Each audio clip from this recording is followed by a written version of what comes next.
What's going on, guys? Good morning. Happy Friday. First day of December. It's a great fucking day. Pardon my language. But it is a great fucking day. 9-1 yesterday. 9-1. We take a single loss in college basketball over in the Liberty game. God, it was trending well the whole game. I think it got as high live betting as I saw it at 148. So we were that close to a perfect day, 10-0. I'd never done anything close to that before. Actually, I have. We went 7-0 and 8-0 a couple different times during the year, but 10-0 would have been a new record for biggest perfect day ever. So, hey, 9-1's not too shabby. It is our 10th straight winning day, which I'm proud as hell as. That's insanely tough to do, especially with the amount of plays that we put out, between like 4 and 8 plays a day. 10 days in a row profit is tough. It's tough enough putting 1 play or 2 plays out, but putting out that many plays in that many sports and being successful says something to what we're doing. So I'm gonna toot our horn a little bit, man. That's tough to do. So we're rolling. We're happy with what it. Like I said, I've said the last couple of days on our videos, like everything's aligning well. I mean, even the games. Like I said, every day I've been looking at other lines too. Sometimes I'll bet on myself. Sometimes I won't. Sometimes I'll leave them off the card because I don't absolutely love them. Plus, I'm not going to put 15 plays out on the card and expect you guys to keep your units and bet all those games. So I'm going to try and whittle it down to my absolute favorites. But we liked the Hawaii over. It hit. There's another game we liked. Oh, we liked Spurs plus 7.5 last night. But I was waiting on the Wembanyama news. It wasn't coming out yet. So I decided to lay off of it. And they lose by 2. And then I almost pulled the trigger again on the over of the what game was it? It doesn't matter. Anyways, what matters is like everything's just like, it's like big bold letters, like just shooting at us, saying like, this is the line, this is off. Hammer it, love it. I mean, Warriors last night, it dropped. I mean, I guess Wiggins was out. We put it out at 5. We loved it, or 4.5, because we loved it. Obviously, it went to 5, and then it came back down. And then obviously Wiggins was ruled out of the blue, and it rolled all the way back to down to 2.5 at one point. So, and we doubled down on it. You got to understand, back-to-backs are hard in the NBA. They're running. This is a physical game. They're tired. This is a long stretch too. 82 games, and they play it. They're playing 3-4 games a week. It's a grind on your body, and it's a real, especially the travel on top of it. You're getting on planes. You're doing stuff. It's a real thing. Look at back-to-backs, and teams that are on a back-to-back against teams that aren't, especially teams that are traveling on a back-to-back. Even if it's LA to San Francisco, it's tough. People are flat. They're tired, especially a team that pushes a pace against a team that necessarily doesn't. It's not used to it. Warriors like to push the pace, especially with Draymond back. People don't realize that, like, with Chris Paul out and Draymond back in, the offense runs at a higher pace. Chris Paul will slow it down more. Also, they put that Curry bet out at 4.5 assists as an absolute joke last night, with no Chris Paul. He went 6. 3 straight games he went 6, and a couple of those were with Chris Paul. They're just doubling him more. They're trapping him on the top, and he's able to. I mean, I bet you it'll be 5.5 or 6 next game. But just things like that, you see them and you're just like, yeah, it's wrong. I mean, they juiced the 4.5 up really high. We took it at 6 and got plus money on a couple spots. Either way, that's kind of the stuff we're doing. I'm trying to, in these videos going forward, I think I want to give you guys a little more tips and things that I'm seeing and what I'm looking at, so that because I know not everybody's going to buy a package. It is what it is. The funny thing is, I had, what do we have? I think we had like 68 subscribers in the premium chat. Some of those were checking free plays. Some were extended when we had a little bit of a losing streak 2 weeks ago. And then the rest were paid, have been on paid program for a while now. But either way, we had 68. After our 15 unit week 2 weeks ago, or a week ago, basically I hit everybody up, said, hey, would you like to re-up your package? A lot did, probably 75% did. But I was pretty amazed that like almost 25% either didn't respond or said, not right now. I'm a little baffled because it's kind of like, what are you doing? Like, what are you doing? Like, we were up 15 units that week, and we put up 14 the week before that. And we've been consistent all year. So what are you in it for? Like, you're following the chat. You took enough time to get in the Telegram chat. So obviously you're looking at the picks, or at least following them. You might not be betting them. Maybe you're just following them. But if you want to take this serious and make money, I know everybody wants to bet their own games. That's totally cool. I understand it. But at the very least, if you're going to bet your own, tail these ones too. Like, they're sharp plays. We are sharp. We're not the public. Again, like primetime, 29-6 in primetime games this season. That's insane. And then guess what? So a lot of people were hammering the under last night. That wasn't the play. The over was the play. Clearly the play last night. Things will even out. It doesn't ever continue like this. Because the books will adjust. They know that money is coming in on the unders finally, even though primetime usually is an over bet. So, I mean, the books have made so much money this year because the average bettor doesn't want to bet an under. But it was thrown in your face so much that, it's hitting at a 70-something% clip that people are like, well, shit, I might as well bet the under. And then you got to realize that don't just bet the under because of a trend. Like, the trend is not the game. Yes, trends happen in sports, but trends happen with teams. So, because another team had an under and primetime games have been going under, it doesn't necessarily mean it's going to continue to happen. You have to look at it in a microcosm of the game. Dallas is scoring 30 points a game at home.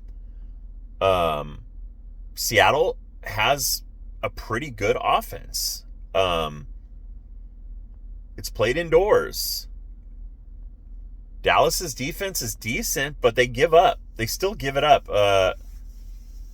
And I realistically thought like Dallas was going to score 35 points last night. They ended up, I think they ended up doing it, 34, 35. What a final score was, something like that. Yeah. And I didn't think they were going to blow out Seattle. They're not a great team, but they're good. They're solid. They have talent. They're not a very good defensive team. Which kind of goes into the whole like betting the over and betting the team total over of Dallas last night, which 28.5 is, again, it wasn't a very good line. That should have been 30.5. If the books, but the problem is, so they put out an over and under. This is how, I mean, obviously the team total is it's not like them thinking, oh, I think this is a good team total. It's, we're going to take the over, the over under, and then we're going to take the spread, and then we're going to base the team totals off of that.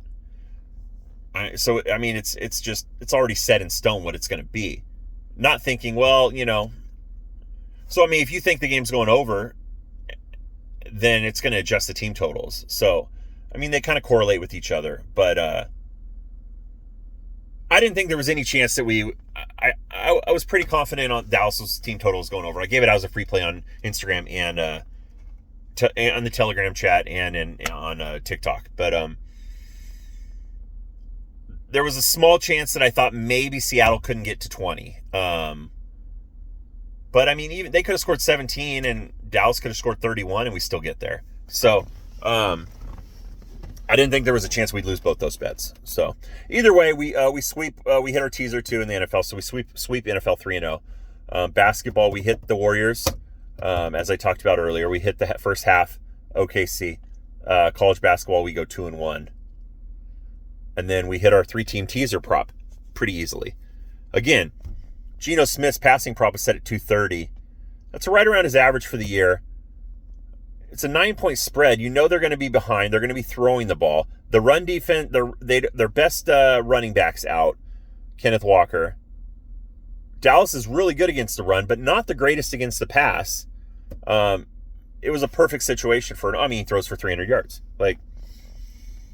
And then obviously it was a correlation play. Dallas's D has not been very good against number twos. And Metcalf could be considered number one, but he's just a big physical wide receiver. And so it's a perfect correlation play, obviously. If they don't have a lot. They got Lockett, they got Metcalf. They use their tight end a little bit, Fant. But after that, it falls off pretty good for them. So a perfect correlation play with Geno was the yards for them as well. And then CeeDee's been just on fire. Dak looks to him nonstop. What do you have, 12, 13 receptions last night? So we were debating whether we do the receptions or the yards, but I just didn't want something fluky to happen where he has it was 6.5. So I was if he gets 6 receptions, I was there's a better shot of him breaking a 40 or 50 yarder and staying under the receptions, getting the yards. But either was a good play last night. CeeDee Lamb's, he's getting to that range where, he's 100. Look at it. He had a couple bad games in a row, and I think that kept it down a little bit. But you got to look at the game flow. And Dallas, they still like to throw the ball. Dak loves to throw the ball. It's one of those teams, used to be Tom Brady, Dak loves his stats. Dak loves to throw the ball. It'll be first and goal at the 1 or 2, and they throw the ball. That's the kind of team they are.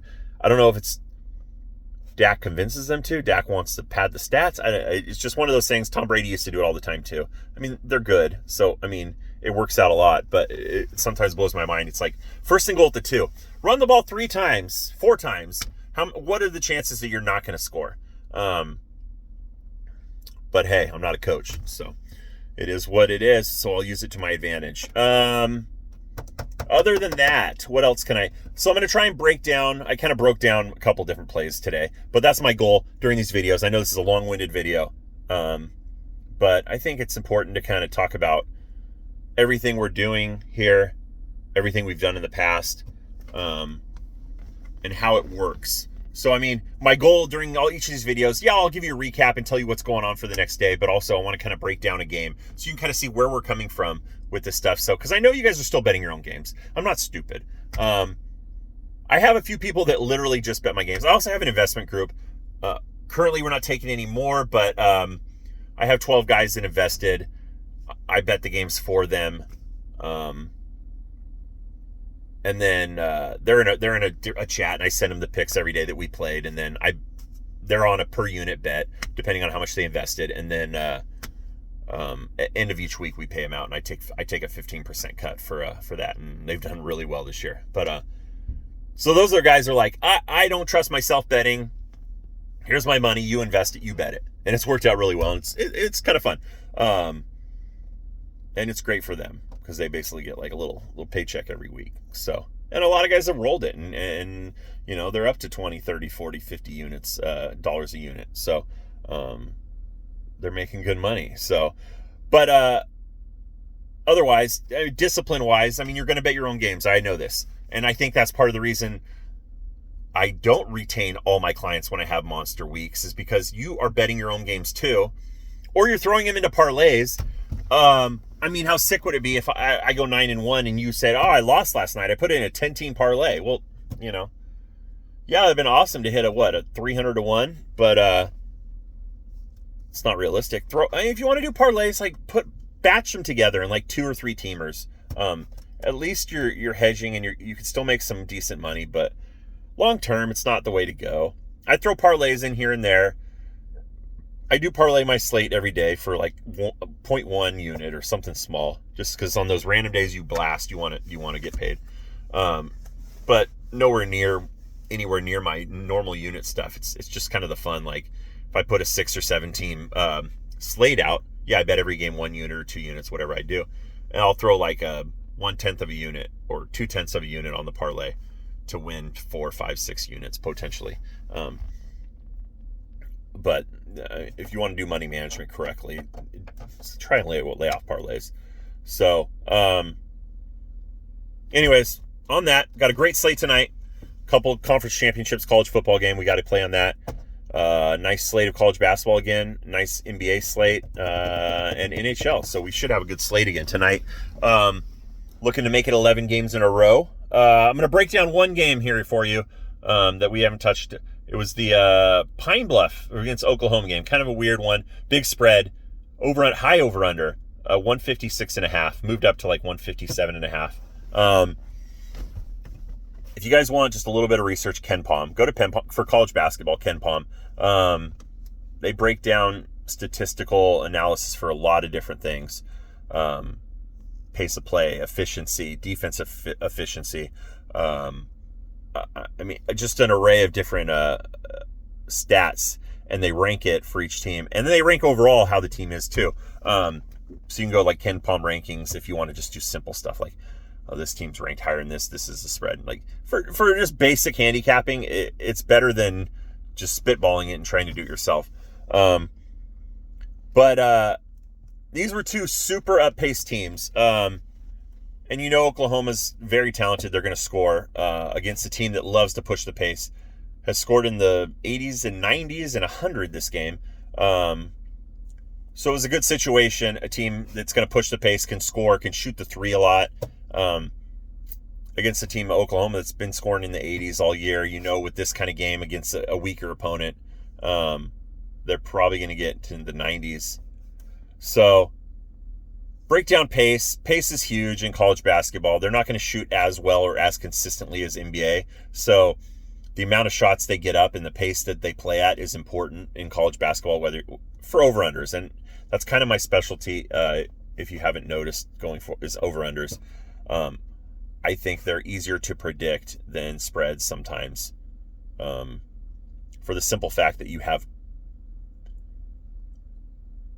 off nights can happen, or one player can have a rough one, and it's not going to affect the game. Like if the star players have an off shooting night, it's really going to affect that team, how well they do, and so in hindsight, the point spread on that.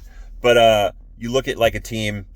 But if one guy is struggling, he slows down, but other guys, do what they do, and there's consistency in it, you're going to see a more consistent number with the over/under in the term of that stuff. So that's just my niche and what I've done over the years and what I enjoy. I feel like a lot of people stay away from over/unders. So when you can find some advantages, I feel like the number's not as tight sometimes from Vegas on over/unders as it is on the spreads of teams. So that's kind of where I'm at with that. Going to get back on the grind. Did some grinding last night. Found some games I'm starting to like for today. So yeah, get on board. $30 a week. Just it's next to nothing. If you need a sports book, let me know. I got a guy that's really good. Give you $100 in free play to start. 25% back in losses in free play as well. And they square up with Venmo, Cash App, PayPal at the end of each week, crypto, whatever you prefer. So quick, easy payouts either way, and pay-ins and payouts, all done on credit. So let me know. Hit me up if you need some action. Kind of stay away from FanDuel and DraftKings. I mean, they're cool they have a lot of options, but I mean, you also don't get 1099. So you didn't hear that from me though. Anyways, have a great Friday. Crush it, whatever you're doing, whether it's betting, whether it's work, whether it's your relationships, whether it's working out, whatever you're doing, crush it. Don't worry about what people say. Worry about yourself. And smash, dude. Smash. Fucking smash. Smash your day, whatever you're doing. So let's make it a good day. Let's have a fucking awesome Friday. Let's make some money. And let's carry this into the weekend. Let's go for 11. Let's make it 11 tonight. Hit me up if you need a package. Weekly's 30, month's 100. I'll give it a daily for 8. I won't do daily on Saturdays or Sundays because football's too valuable. But I'll do a $8 today daily pick. Just hit me up. And if you've never used me before, never seen any of my picks, you're new to me, hit me up. I'll give you the rest of the week free. Try me out if you need more convincing. So have a great day. Happy Friday.